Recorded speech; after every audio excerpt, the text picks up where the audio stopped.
வணக்கம். திவ்ய தரிசனம் நேயர்கள் அனைவருக்கும் அன்பார்ந்த வணக்கத்தோடு இன்றைய தினம் ஒரு முக்கியமான ஒரு விஷயத்தை பற்றி இந்த வீடியோவில் பேச போகிறோம். அதாவது எல்லாருடைய கனவும் எப்படியாவது ஒரு வீடு வாங்கிட மாட்டோமா, எப்படியாவது ஒரு நிலம் வாங்கிட மாட்டோமா, சொந்தமாக ஒரு இடம் வாங்கிட மாட்டோமா அப்படின்னு பல பேருக்கு ஒரு கனவு. அதை வச்சு தான் இன்றைக்கி சென்னையில் பார்த்தீங்கன்னா எங்கே பார்த்தாலும் ட்ரீம் ப்ராஜெக்ட்னு சொல்லி கனவு இல்லம்னு சென்னைக்கு மிக அருகில்னு சொல்லி கிட்டத்தட்ட செங்கல்பட்டை தாண்டி எங்கேயோ கூட்டு போய் திருவண்ணாமலை வரைக்கும் காட்டுறாங்க. ஸோ எல்லாருக்கும் ஒரு கனவு இருக்குது, எப்படியாவது ஒரு வீடு வாங்கி சொந்தமாக இருந்துடணும் அப்படிங்கிறது. அப்பேற்பட்ட எண்ணத்தோடு இருக்கிறவங்களுக்கு ஒரு அருமையான ஒரு நாள் அப்படின்னு அந்த வாஸ்து நாளை சொல்லலாம். ஸோ அப்படிப்பட்ட வாஸ்து நாள் இந்த ஆவணி மாதத்திற்கான வாஸ்து நாள் நாளைய தினம் ஞாயிற்றுக்கிழமை 23/8/2026 நமக்கு கிடைத்துள்ளது. இந்த வாஸ்து நாளில் என்ன பண்ணலாம்? அதாவது ஏற்கனவே பூமி வாங்கி வச்சுருக்கவங்க அன்றைய தினம் பூமி பூஜை போடுவாங்க, வீடு கட்டியிருக்கவங்க கிரகப்பிரவேசம் பண்ணுவாங்க, இல்லை புதுசாக நிலம் வாங்கணும் நினைக்கிறவங்க அன்றைக்கி ரிஜிஸ்ட்ரேஷன் வச்சுக்குவாங்க. இப்போ ஞாயிற்றுக்கிழமைங்கிறதுனால அது பண்ண முடியாது. ஆனால் அதற்கான தொகை எடுத்து வைக்கிறது, இல்லை ஏற்கனவே வீடு வாங்கி அதுக்கு இஎம்ஐ கட்டுறோம் அப்படின்னா அதுக்கான கடன் தொகை எடுத்து வைப்பாங்க. இப்படி நீ வீடு நிலம் பூமி சார்ந்த பல்வேறு விஷயங்களை பண்ணிக்கிறதுக்கு அற்புதமான நாள். இந்த வாஸ்து பகவான் அப்படின்னாலே பிரம்மாவனுடைய புத்திரர்கள் அவர் ஒருத்தர். அவர் பார்த்திங்கன்னா நித்திரையிலே இருப்பார், அதாவது தூக்கத்திலே இருப்பார். அவர் கண் விழிக்கிற அந்த ஒரு நாள் தான் வாஸ்து நாள் அப்படின்னு சொல்லியிருக்காங்க. இந்த 12 மாதத்தில் பார்த்தீங்கன்னா ஒரு 6-7 மாதத்தில் தான் அவர் கண்ணு முழிப்பார். அவர் கண்ணு முழிக்கிற அந்த ஒரு நாள் தான் வாஸ்து நாள். அதுவும் ரொம்ப நேரம் முழிச்சிருக்க மாட்டார். அரை மணி நேரம், 3/4 மணி நேரம், 1 மணி நேரம், அதிகபட்சம் 1.5 மணி நேரம், இவ்வளோ நேரம் தான் அவர் கண் விழிச்ச நேரமாக இருக்கும். அதாவது வாஸ்து நித்திரை விடுதல் அப்படின்னு சொல்லுவாங்க. வாஸ்து பகவான் என்றைக்கு நித்திரை விடுதாலோ அந்த நாளை தான் வாஸ்து நாள்னு சொல்கிறோம். அந்த நேரத்தில் இந்த கிரக சம்பந்தமான விஷயங்களை, பூமி சம்பந்தமான வேலைகளை, நிலம் தொடர்பான விஷயங்களை பண்ணுனா நமக்கு ரொம்ப அனுகூலமாக இருக்கும், நமக்கு சக்ஸஸ் ஆகும் அப்படிங்கிறது பெரியவங்க காலகாலமாக செஞ்சுட்டு வர விஷயம். அப்படி பார்க்குறப்ப நாளைய தினம் வாஸ்து நாளாக இருக்குது. அதுலேயும் பார்த்தீங்கன்னா ஏகப்பட்ட குளறுபடி. அதாவது நம்ம எல்லோரும் டக்குன்னு பார்க்குறது நாள்காட்டி காலண்டர் தான். காலண்டரில் பார்த்தீங்கன்னா நாளைக்கு வாஸ்து நாள்னு போட்டிருக்காங்க, வாஸ்து நேரம்னு ஒன்று போட்டிருக்காங்க. 7:23 8:20 வாஸ்து நேரம்னு போட்டிருக்காங்க. ஸோ எல்லோரும் அந்த நேரத்தில் பண்ணணுங்கிறாங்க. அதாவது ஊரில் ஐயர்கள் கிடைக்கிறதே கஷ்டம். இந்த காலகட்டத்தில் இருக்கிற ஒரு 4-5 ஐயரும் ஒரு 10 பேரும் ஒரே நேரத்தில் கேட்டால் எப்படி பண்ணிக்க முடியும்? ரொம்ப கஷ்டம் இல்லையா? அதை விட பார்த்திங்கன்னா பஞ்சாங்கம்னு ஒன்று இருக்கும். அதுதான் இந்த ஒரு நமக்கெல்லாம் ஆணிவேறு மாதிரின்னு வச்சுங்களேன்.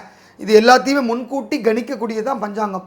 அதில் 2-3 பஞ்சாங்கம் இருக்குது. கிரட பஞ்சாங்கம், வாக்கிய பஞ்சாங்கம், திருக்கணித பஞ்சாங்கம்னு. அப்படி எல்லா பஞ்சாங்கத்திலையும் நாளைய தினம் ஆவணி மாதம் 6ஆம் தேதி, இங்கிலீஷ்க்கு 23ஆம் தேதி ஞாயிற்றுக்கிழமை அன்னைக்கு வாஸ்து பகவான் நித்திரை விடும் நேரம் அப்படின்னு போட்டு மதியம் 3:30 மணிலேருந்து 4:10 மணிக்குள்ளே தான் டைம் கொடுத்துருக்காங்க. அதை தான் எல்லாருமே ஃபாலோ பண்ணணும்.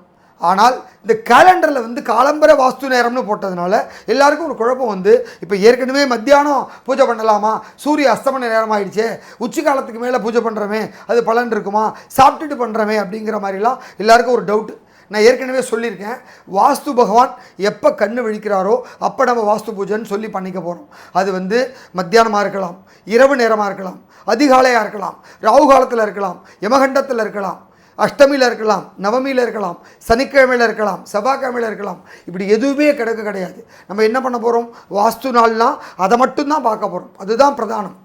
அந்த நேரத்தில் எது வந்தாலும் அடிபட்டு போயிடும். ஏன்னா அவர் பார்த்துட்டாரே, அவருடைய கடைக்கன் பார்வை நம்ம மேலே பட்டுருச்சே, அதுக்கு மேலே என்ன இருக்குது? ஸோ அதை பார்க்கக்கூடாது. ஆனால் சுற்றமும் நட்பும் கேட்பாங்களா, ஏதாவது ஒன்று சொல்லிகிட்டே இருப்பாங்க. அதில் குழம்பி மக்கள் எது தெரியாமல் சில விஷயங்கள் குழப்புவாங்க. ஆனால் பஞ்சாங்கத்து பிரகாரம் நாளை மதியம் தான் வாஸ்து நேரம், காலண்டர் பிரகாரம் காலம்பர வாஸ்து நேரம் போட்டதுனால எல்லாருக்கும் குழப்பம். ஆனால் நாளைக்கு முழுவதும் வாஸ்து பகவான் அனுகிரகம் இருக்கிற நாளாக இருக்கிறதுனால நாளைய தினம் வாஸ்து நாள்னு போட்டாலே நாள் ஃபுல்லாக வாஸ்து தினம் தான். இந்த குறிப்பிட்ட டைம் அப்படிங்கிறது எல்லாருக்கும் அமையாது. அமைஞ்சவங்க பயன்படுத்திக்கலாம். அப்படி அமையாதவங்க நாளைய தினம் ஞாயிற்றுக்கிழமை ஏதோ ஒரு நேரம் 12லேருந்து 1:30 யமகண்டம், ஞாயிற்றுக்கிழமை 4-6 ராகு காலம், அந்த 2 நேரத்தை தவிர்த்துட்டு மற்ற இருக்க எந்த நேரத்தில் வேணாலும் உங்கள் சௌகரியம், புரோகிதர் ஐயருடைய சௌகரியம் எது இருக்கோ அதை வச்சு பண்ணிக்கலாம். இதுதான் ஒரு முக்கியமான பார்க்க வேண்டிய விஷயம். அதுக்கப்புறம் பார்த்திங்கன்னா நான் முன்னாடியே சொன்ன மாதிரி இந்த கனவு இல்லம், நிலம் வாங்குறங்கிற ஒரு ஆசை, மனை வாங்குகிற ஒரு எண்ணம், இதெல்லாம் நிறைவேறணும் அப்படின்னாலே அதுக்கான ஒரு இடமும் இருக்குது. அதாவது நம்ம திருச்சி எல்லாருக்கும் தெரியும். அந்த திருச்சியில் அந்த கொள்ளிடம் கரையை ஒட்டி இருக்கக்கூடிய மண்ணச்சநல்லூர் அப்படின்னு இப்போ சொல்கிறாங்க. ஆக்சுவலாக அதோட ஒரிஜினல் பேர் வந்து மண் அணைத்த நல்லூர். அப்படின்னா கொள்ளிடத்தில் வந்து முன்பு ஒரு காலத்தில் கரபுரண்டு வெள்ளம் வந்துருது. அப்போ வந்து இந்த ஊர்லேருந்து தான் மண்ணை எடுத்து அணை கட்டி அந்த தண்ணியை தடுத்து ஆட்கொண்டிருக்காங்க. அப்பேற்பட்ட ஊருக்கு தான் பேர் வந்து மண் அணைத்த நல்லூர். நல்ல ஊர் அது. அதுதான் மருவி மண்ணச்சநல்லூர்னு அழைக்கப்படுகிறது.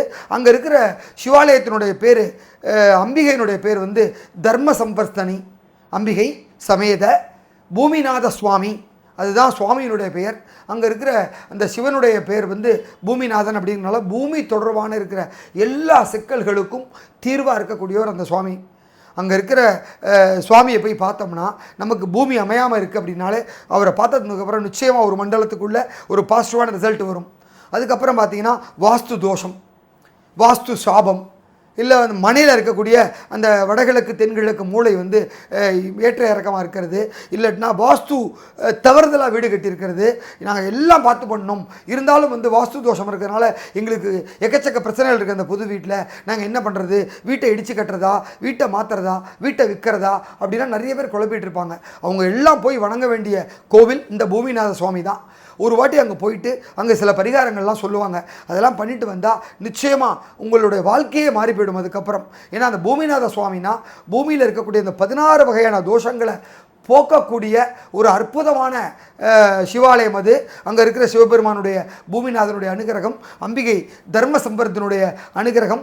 எனவே இதுவரைக்கும் போகலை அப்படின்னா இதோட பிரச்சனையோடு நாங்கள் இருக்கோம் அப்படின்னு இருக்கிறவங்கெல்லாம் நிச்சயமாக ஒரு முறை திருச்சி போய் அந்த மண்ணச்சநல்லூரில் இருக்கக்கூடிய சுவாமியை பார்த்துட்டு வாங்க. உங்களுக்கு அற்புதமான ஒரு ரிசல்ட் கிடைக்கும், தீர்வு கிடைக்கும். அதே போல் ஏற்கனவே கடன் வாங்கிட்டோம், வீடு கட்டிட்டோம், இஎம்ஐ கட்ட முடியல, வேலையில் பிரச்சனை, அதனால் இஎம்ஐ அப்படியே நிற்குது, வட்டிக்கு மேலே வட்டி போட்டு எக்கச்சக்கமான சிக்கலில் இருக்கும், சுற்றி சொந்த பந்தங்கள்கிட்ட கடனை வாங்கிட்டு அசிங்கப்பட்டுக்கிட்டு இருக்கோம் அப்படின்லாம் சொல்லுவாங்க. அவங்கெல்லாம் பார்க்க வேண்டிய, தரிசிக்க வேண்டிய ஒரு கோவிலாகவும் இது இருக்குது. அதையும் தாண்டி அப்படியே கும்பகோணத்தில் கடன் நிவர்த்தீஸ்வரர் அப்படிங்கிற ஒரு கோவில் இருக்குது. அந்த ஆலயத்துக்கு போயிட்டு வந்தால் உங்களுடைய கடன் ரொம்ப சீக்கிரமாக அடைஞ்சிடும். கடன் நிவர்த்தீஸ்வரர் கோவில் இருக்குது. அப்படியே வந்து